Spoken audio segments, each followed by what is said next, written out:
Hello everyone and welcome back to our thrilling finale of our 6-part series on mastering event management for small businesses. Think you're done after the last vendor leaves the venue? Think again. There is a crucial step you might be missing, one that could transform your next event from good to unforgettable.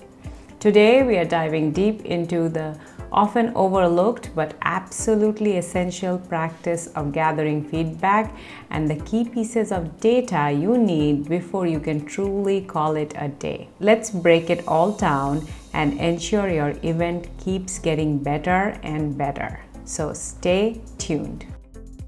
Hey everyone, welcome back to Aaramba Media as we wrap up our 6-part series on mastering event management for small businesses. I am Motakurta, my company is Aaramba, and we specialize in video production and live streaming. Over the years, we have covered numerous events and we have learned a thing or two about event management.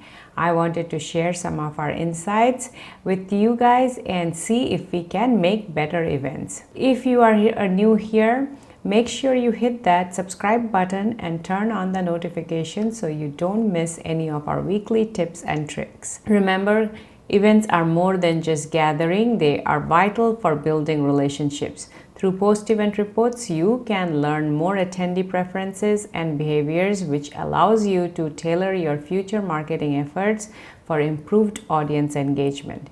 Whether you're a first-time planner or looking to refine your approach, stick around as I break down the essential checklist and provide insights that will help you to leverage post-event data and boost the success of your future events. So number 1 on our list is event overview. When creating a post-event report, begin with an overview that highlights the key aspects of your event, including date, venue, speakers, and ticket prices. Evaluate the success against the objectives and the KPIs or the goals that you had in mind when you had put this event together. This will help you to improve your next event. Here are some of the key sections to include in your report. The number 1 is basic information like date and venue. Number 2 is event objectives, purpose, and goals. Don't forget, you have created this event with a purpose and a goal. If you have not, check our first video on the series right over here.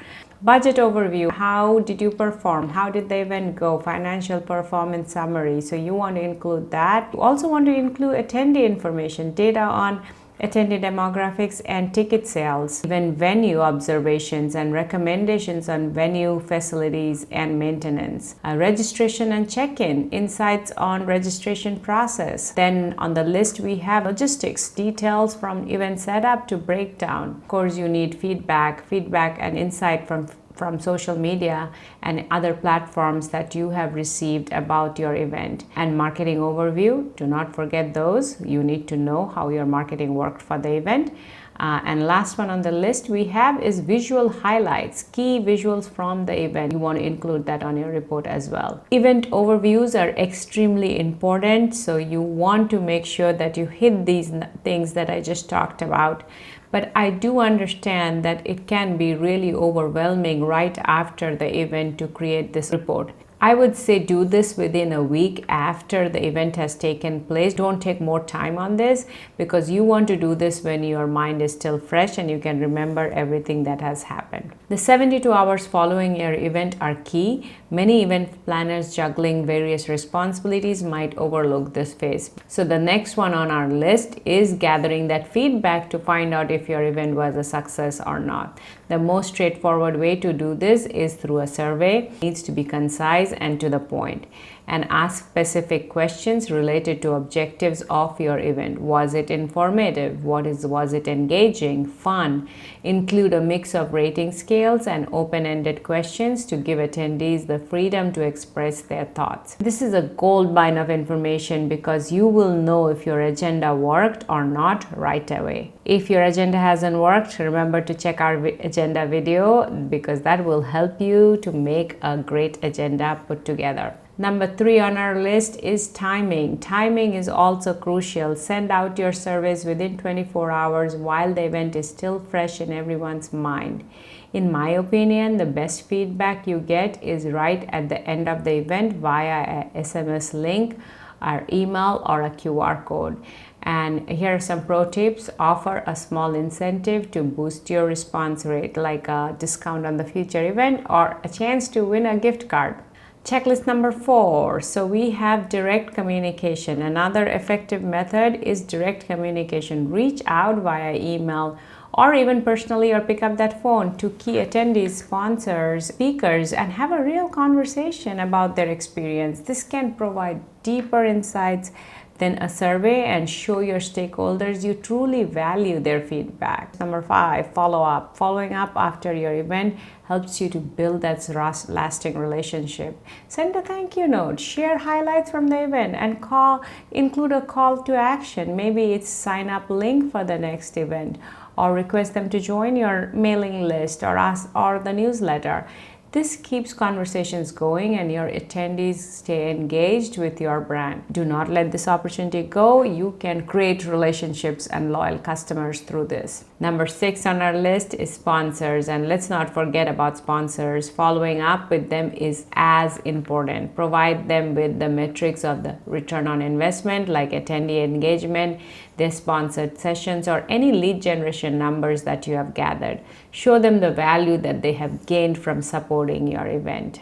Number 7 on our list that I talked before was audience metrics. So let's break it down a little bit. Sit down with your team and discuss audience engagement. How many people registered or who bought the tickets?